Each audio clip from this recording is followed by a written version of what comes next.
8 দিন হলো তেকক এখন এসেছে তের বাপের বাড়িতে অষ্টমঙ্গলায়। তের বিয়ের পর এমন একটা রাত কাটেনি যে রাতটা তার প্রথম রাত বা ফুলসজ্জার রাত কাটেনি। বিয়ের পর জাংকুক তেকে একটা দিনও ছাড় দেয়নি। তাদের বিয়ের পর প্রত্যেকটা রাতই যেন প্রথম রাত বা ফুলসজ্জার রাতের মতো কেটেছে। উফ জাংকুক, এখন তো ছাড়ো, এখন তো আমরা তোমার বাড়িতে নেই, এখন তুমি তোমার শ্বশুর বাড়িতে আছো। এখানে প্লিজ তুমি কিছু করো না, প্লিজ আমাকে ছেড়ে দাও আজকের মতো। জান, তুমি যে কি বলো না, একেবারের জন্য তো তোমাকে ছাড় দিতে পারবো না।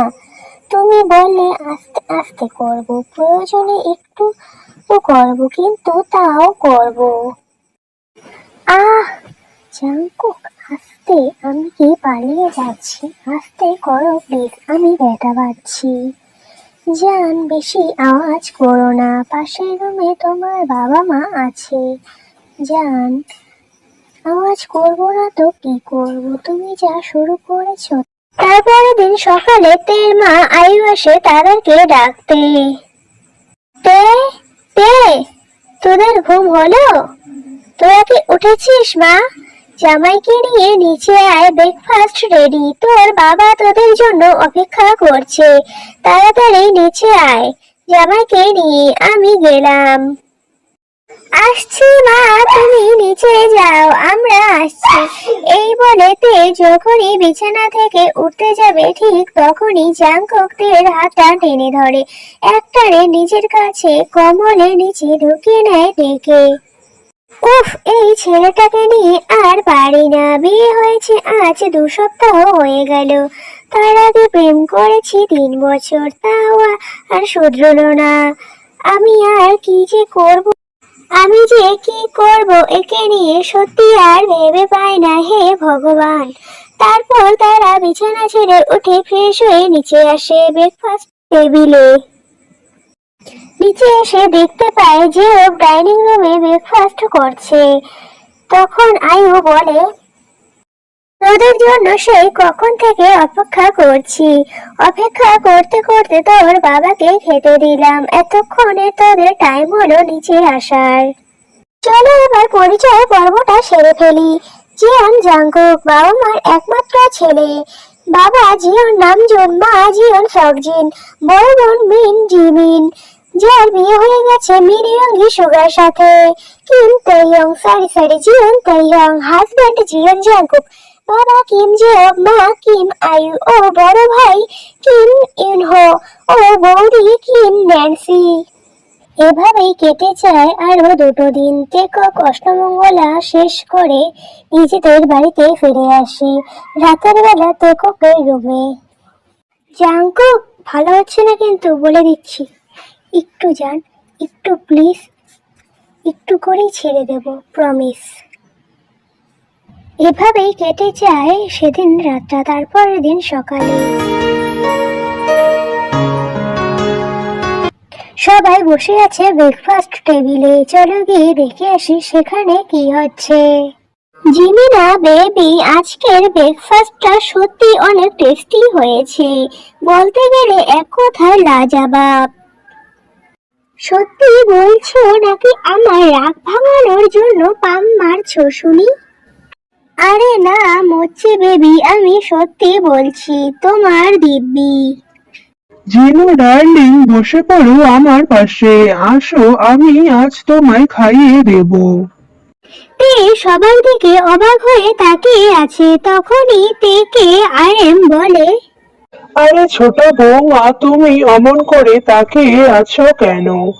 এত অবাক হওয়ার কিছু নেই, আসলে এ বাড়িতে সবাই ওপেন। হ্যাঁ, আরে ছোট বৌমা, তুমি আবার অন্য কিছু ভেবো না। আমি বলতে চাইছি এ বাড়িতে সবাই ওপেন মাইন্ডেড। ও বাবা, তাই বলুন, আমি তো এক্ষুনি অন্য কিছু ভেবে ফেলেছিলাম। ব্রেকফাস্ট সেরে আরএম জাঙ্কুক সুগা যে যার মতো অফিসে চলে যায়। জিমিন এরা কিছুক্ষণ লিভিং রুমে বসে হালকা পাতলা গল্প করে যে যার মতো নিজেদের রুমে চলে যায়। তে রুমে গিয়ে মনে মনে ভাবতে থাকে, এবারতে দেখি সবাই এক একটা করে নির্লজ্জ, এমনকি আমার শ্বশুর মশাই পর্যন্ত। হে ভগবান, এই আমি কোথায় এসে পড়লাম? নির্লজ্জদের বংশে এত দেখি লুচ্চামি এদের রক্তে মিশে আছে। এই আমি কাকে বিয়ে করলাম ভগবান? এক নম্বরে লুচ্চা। একটা লুচ্চামির জন্য একে তো নোবেল না অস্কার পুরস্কার দেওয়া উচিত আমার বরটাকে। একটা বলেতে একটু মুচকি হাসে। রাতের বেলা যে যার মতো অফিস থেকে বাড়িতে ফেরে, তারপর সবাই ডিনার করে নিজেদের রুমে চলে যায়। জান, আমি তোমায় সারাদিন অনেক মিস করেছি। তুমি আমাকে মিস করনি? তো লাভ, আমি তোমায় মিস। যখন তুমি আমার থেকে একটু দূরে থাকো তখন থেকেই মিস করি, সারাদিনটা মিস করি। তাহলে এবার ঠেলা সামলাও তুমি। জাংকুক আর কিছু বলে না থেকে। তারপর আর কি, জাংকুকের তের উপর শুরু হয়ে যায় রোমান্টিক অত্যাচার। Cause we consistently rapping, see my money is long. All my bitches is with me, see how they singing the song. Cause how we get in this thinking we be taking them long. I let 'em touch it, bring it, pay it, watch it, turn it, leave it, stop, format it, touch it, bring it, pay it. তারপরের দিন সকালে breakfast টেবিলে সবাই যখন খেতে বসেছিল তখন হঠাৎ করে জিন দৌড়ে ওয়াশরুমে চলে যায় আর বমি করতে থাকে। জিন ওয়াশরুম থেকে ফিরে আসতে সবাই জিন আর আরএমের দিকে অবাক চোখে তাকিয়ে আছে। এভাবে দেখার কিছু নেই, আমি কিছু করিনি। বাবা, শেষে কিনা তুমি এই বয়সে এসে সুগদা বাবা আর আমাদের মান সম্মান রাখলো না। জাংকুক একটু নেকামি সুরে বলে কথাটা। শ্বশুর মশাই, শেষে কিনা আপনি এই বয়সে এসে আবার বাবা হবেন? চুপ করো বেয়াদব ছেলে, আমার সঙ্গে তোমার মস্করা করার সম্পর্ক? যাও গিয়ে ডাক্তার ডেকে আনো। বাবা, তুমি যাই বলো না কেন, তুমি এই বয়সে এরকম করবে আমি সত্যি ভাবতে পারিনি। চুপ কর বেয়াদব ছেলে, আমি এরকমটা না করলে তোরা কোথা থেকে হতিস শুনি? হ্যাঁ, অন্য কারোর পেট থেকে হতাম, না হলে মায়ের পেট থেকেই হতাম। বাবা অন্য কেউ হতো? জিমিনদি, তুমি ওদের থামাও। বাবাকে সে কখন থেকে খেপাচ্ছে। তোমার স্বামী আর আমার স্বামী যা শুরু করলো। এর মধ্যেই ডাক্তার সেখানে চলে আসে। চিন্তার কোনো বিষয় নেই মিস্টার জিয়ন। আসলে মিসেস জিয়ন মনে হয় ভাজা পোড়া একটু বেশি খায়, যার কারণে ওনার অ্যাসিডিটি হয়েছে, তাই উনি বমি করেছে। আমি কিছু ঔষধ লিখে দিচ্ছি, এগুলো খেলে উনি ঠিক হয়ে যাবে। আর ওনাকে ভাজা পোড়া একটু কম খেতে বলবেন, তাহলেই হবে। ডাক্তার সেখান থেকে চলে যায়। এবার তোমরা কোথায় পালাবে আমার বেয়াদব ছেলে আর বেয়াদব জামাই? এবার আমি তোমাদের মজা দেখাবো। আরে শ্বশুর মশাই, আমি আপনাকে কোথায় কি বললাম? যা বলার তা তো জাঙ্কুকই বললো। আমি তো জানেন আমি কত নিষ্পাপ বাচ্চা, যাকে কিনা অল্প বয়সে আপনার মেয়ে ভুলিয়ে ভালিয়ে পটিয়ে আপনার মেয়ে বিয়ে করেছে। আপনি তো সবটাই জানেন শ্বশুর মশাই, আপনি তো অনেক দয়ালু। এবারের মতো ছেড়ে দিন আমায়। তুমি নিষ্পাপ আর কি বললে? আমার মেয়ে তোমাকে ভুলিয়ে ভালিয়ে বিয়ে করেছে। দাঁড়াও, তোমার মজা আমি দেখাচ্ছি। তুমি কি বললে সুগা? আমি তোমায় ভুলিয়ে ভালিয়ে বিয়ে করেছি? আমি কিছু করিনি বাবা, যা করার যা বলার সময় তো জাঙ্কুকি করলো। এই বলে সুগা সেখান থেকে দৌড়ে পালিয়ে যায় নিজের শ্বশুর আর বউয়ের ভয়ে। বাবা, আমি তো শুধু তোমার সাথে একটু মজা করেছিলাম, আর কিছু না। এবারের মতো মাফ করে দাও। এটা বলে জাঙ্কুকও সেখান থেকে দৌড়ে পালিয়ে যায়। তেকুকের বিয়ে হয়েছে আজ 1 মাস হয়েছে। এই যে তে 1 সপ্তাহ আগে বাপের বাড়ি গিয়েছে, এখনো আসেনি জাংকুক এর এই রোমান্টিক অত্যাচারের ভয়ে। প্রথম 5 দিন জাংকুক তেকে নিতে আসতো, নয়তো তেকে ফোন করে যেতে বলতো বারবার। তবে 2 দিন হয়েছে জাংকুক তেকে ইগনোর করছে, তার উপর রাগ করে। এটা তের বাবা মা লক্ষ্য করে তারা তেকে জোর করে তার শ্বশুর বাড়িতে পাঠিয়ে দেয়, কারণ কোনো বাবা মাই চায় না তার মেয়ের সংসারে অশান্তি হোক। তবে তারা আর তো এটা জানে না জাংকুক কেন তের উপর রাগ করে আছে বা কেন শ্বশুর বাড়িতে যেতে চাচ্ছে না। এটা শুধু তো আমরাই জানি, কি জান পাখিরা, তাই তো? তারপর আর কি, তে চলে যায় তার শ্বশুর বাড়িতে। এইদিকে তে এসে দেখে জিমিনও চলে গেছে তার শ্বশুর বাড়িতে, আর আরেম আর জিন চলে গেছে একটা বিয়ে বাড়ির নিমন্ত্রণ পালতে। তে এসে নিজের রুমে লাগেজ থেকে জামা কাপড় বের করে গুছিয়ে আলমারিতে রাখছিল, তখনই জাংকুক অফিস থেকে বাড়ি ফিরে আসে। দেখতে পায় তে ফিরে এসেছে। তে যখনই জাংকুককে দেখতে পায় তখনই দৌড়ে এসে জাংকুককে জড়িয়ে ধরে। জাংকুক তেকে তার কাছ থেকে সরিয়ে দিয়ে ওয়াশরুমে চলে যায়। এদিকে তে ভাবতে থাকে এর আবার কি হলো। জাংকুক ওয়াশরুম থেকে বের হয়ে সোজা বেলকনিতে চলে যায় আর সেখানে সিগারেট খেতে থাকে। তে বেলকনিতে যায়, গিয়ে দেখে জাংকুক সিগারেট খাচ্ছে। তে গিয়ে জাংকুকের কোলের উপর বসে পড়ে। তে জাংকুকের কোলে বসতেই জাংকুকের হাত থেকে সিগারেটটা পড়ে যায়। জাংকুক সেটা পা দিয়ে পিষিয়ে ফেলে। জাংকুক লক্ষ্য করে তে তার একটা হোয়াইট কালার একটা শার্ট পরে এসেছে। তে একটু নড়ে চড়ে বসতেই জাংকুক ফিল করে তে নিচে কিছু পড়েনি, এমনকি বুকের কাছে শার্টের 3টে বোতাম খুলে রেখেছে। তে জাংকুকের কোলে বসতেই তের হাঁটুর অনেকটা উপরে উঠে গেছে শার্টটা। জাংকুক নিজেকে অনেক কষ্টে কন্ট্রোল করে রেখেছে। তে জাংকুকে কিস করতে চাইলে জাংকুক মুখটা সরিয়ে অন্যদিকে ঘুরিয়ে নেয়। লাভ, তুমি আমার উপর এখনো রেগে আছো, আমি বললাম তো সরি, আর এমন হবে না। জাংকুকের তের কথা শুনে সব রাগ যেন ধুয়ে জল হয়ে যায়। আসলে ভালোবাসার মানুষ মুখ ফুটে একবার সরি বললেই যেন আমরা গলে যাই। ঠিক তেমনটাই হয়েছে জাংকুকের ক্ষেত্রে। তে জাংকুককে অনেক অ্যাগ্রেসিভ হয়ে কিস করতে থাকে। জাংকুকও তেকে কিস ব্যাক করতে থাকে। এরই মধ্যে তের হাত চলে যায় জাংকুকের প্যান্টের চেনে। সেটা খুলতেই জাংকুক তেকে কোলে করে রুমে নিয়ে যায়। আর তারপর তোমরা নিজেরাই দেখে নাও। Dirty, dirty boy, and now everyone is talking on the scene. I really whispering about the prison that you breathe, and now you don't know how to beat your business clean. Mommy, love, that is getting hot, and I'm very sure there was something unholy. Dirty, dirty boy, and now everyone is talking on the scene. I really whispering about the prison that you breathe, and now you don't. 2 দিন পর তে সন্ধ্যাবেলা নিজের রুমে বসে পড়ছিল, তখনই সেখানে জাংকুক আসে আর রুমের দরজাটা লাগিয়ে দেয়। জাংকুক এসেই থেকে কিস করতে থাকে। জান, একটু প্লিজ। না, তুমি তো জানোই 1 মাস পর আমার পরীক্ষা, এখন না প্লিজ জাংকুক। তুমি পড়ো না, আমি তোমাকে ডিস্টার্ব করছি। তুমি তোমার কাজ করো, আমি আমার কাজ করি। এভাবে কি পড়া যায়? তুমি বই পড়ো আর আমাকে আমার কাজ করতে দাও, ডিস্টার্ব করবো না, প্রমিস। তে মা, জাংকুক কি রুমে আছে? বলো যে নেই।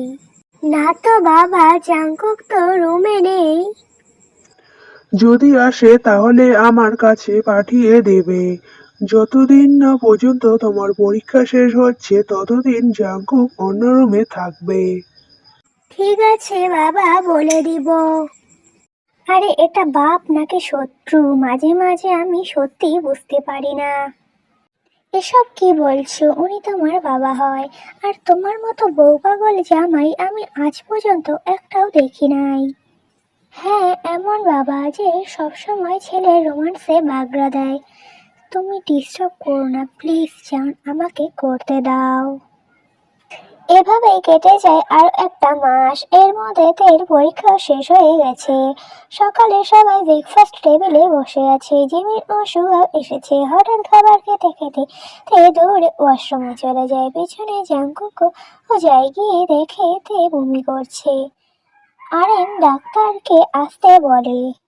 চিন্তার কোনো কারণ নেই, ও প্রেগনেন্ট। আপনি ঠাকুরদাদা হবেন মিস্টার জিওন। জাংকুক, তুমি তাহলে প্রত্যেক মাসে ওকে নিয়ে এসো আমার চেম্বারে, ওকে চেক আপ করাতে। এই প্রেসক্রিপশনে ওষুধগুলো লিখে দিলাম, এগুলো খাওয়ালে ও ঠিক হয়ে যাবে। একটু পরেই জ্ঞান ফিরে আসবে, চিন্তার কোনো কারণ নেই।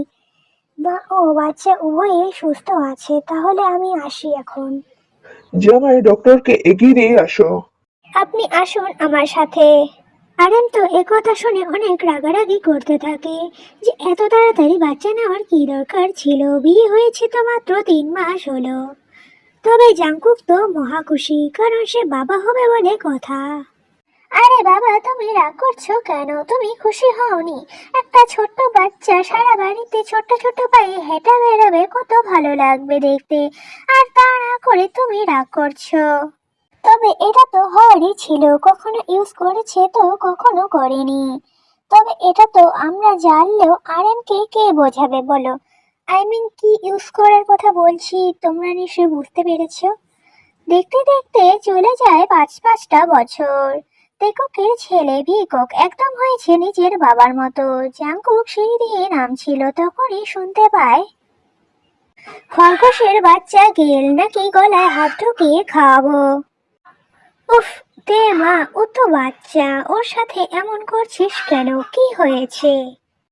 তুমি জানো না মা, ও কি করেছে? কাল স্কুলে গিয়ে একটা মেয়েকে নাকি ও কিস করেছে। একদম হয়েছে নিজের বাবার মতো নির্লজ্জ। ওর ম্যাম আমাকে ফোন করে জানালো। জাংকুক খাবার না খেয়ে বের হয়ে যাচ্ছিল, তখনই তে জাংকুকের হাতটা টেনে ধরে। এ কি, তুমি খাবার না খেয়ে কোথায় যাচ্ছ? হাতটা ছাড়ো, হাতটা ছাড়ো তে। জাংকুক বেশ ধমকের সাথেই বলে তেকে কথাটা। জাংকুক, যে নিজের ছেলেকে সকালে উঠে গালাগালি করে, তার সাথে আবার কিসের কথা? তুমি জানো বড় হয়ে ও কি তৈরি হবে? ও সবটাই এখন আমার দোষ। আর তোমার যে রাত বেরাতে একটা অন্য মেয়ে কল দেয়, সেটাতে কিছু হয় না। ও জাস্ট আমার বিয়ে হয় আর কিছু নয়। ও বিয়েরা বুঝি রাত বেরাতে কল দেয়? তুমি কি ভুলে গেছো তোমার ঘরে বউ বাচ্চা আছে? ও সত্যি আমার বিয়ে হয় আর কিছু নয়। শুধুই কি বিয়ে, নাকি অন্য কিছু? নাকি আমার উপর থেকে তোমার মন উঠে গেছে বলো? জাংকুক রেগে গিয়ে তেকে একটা থাপ্পড় মারে সবার সামনে। জাঙ্কু, কি হচ্ছেটা কি? নিজের সন্তানের সামনে নিজের স্ত্রীর গায়ে হাত তুলছো তুমি?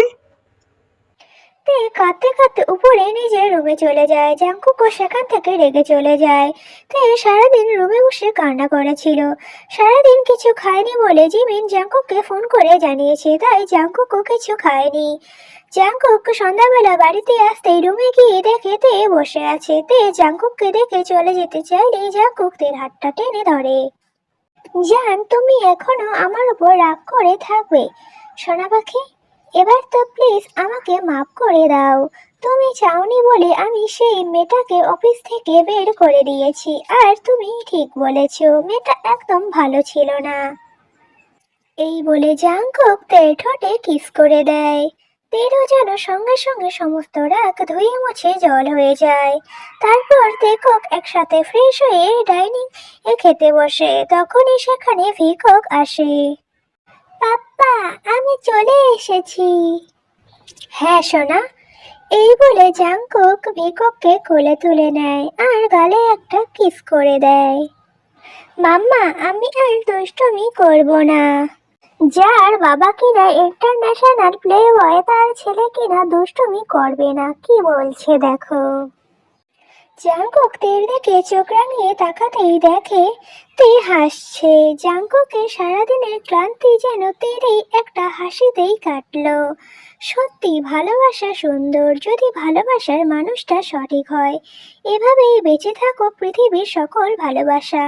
তো আজকে স্টোরিটা এখানে শেষ করছি। তোমাদের যদি ভালো লেগে থাকে তাহলে লাইক কমেন্ট শেয়ার ও চ্যানেলটি সাবস্ক্রাইব করে দিও। আনিয়ং।